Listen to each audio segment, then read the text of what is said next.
Hello madam சொல்லுங்க. இப்போ கால் பண்ணியிருந்தீங்கல்ல செல்வபாண்டி. உங்க பேருங்க? என்னோட பேர் பிரபு. சொல்லுங்க, என்ன விஷயம்?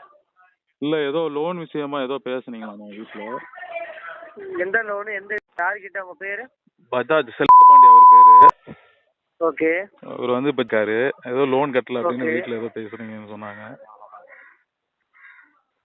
செல்வபாண்டி அவர் இருக்காரா? ஆமாம். எந்த லோனு? லோன் பேரு? பஜாஜ் ஃபைனான்ஸ்.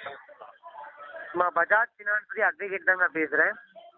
சரிங்க, இப்போ உள்ள இருக்காரு, வீட்டில் எதுக்கு கால் பண்ணி மிரட்டினீங்க? அவரு உள்ள இருக்காரு. ஒரு நிமிஷம், மிரட்டினாங்களா? ஆமாம். யாரு மிரட்டு? நம்ம உள்ள வெளியிலேயே வரவிடாம பண்ணுவீங்கன்னு சொன்னீங்களா? தம்பி தம்பி தம்பி தம்பி ஒரு நிமிஷம். நீங்க ஆப்போசிட் பார்ட்டி கிட்ட யார்கிட்ட பேசுறேன்னு ஃபர்ஸ்ட் ஆஃப் ஆல் தெரிஞ்சுட்டு பேசுங்க. சரிங்க. சரியா? மிரட்டணும்லாம் நம்மளுக்கு எதுவுமே கிடையாது. சரி. சரியா? ஃபர்ஸ்ட் ஆஃப் ஆல் செல்வபாண்டின்ற ஒரு தரப்புல என்ன லைன்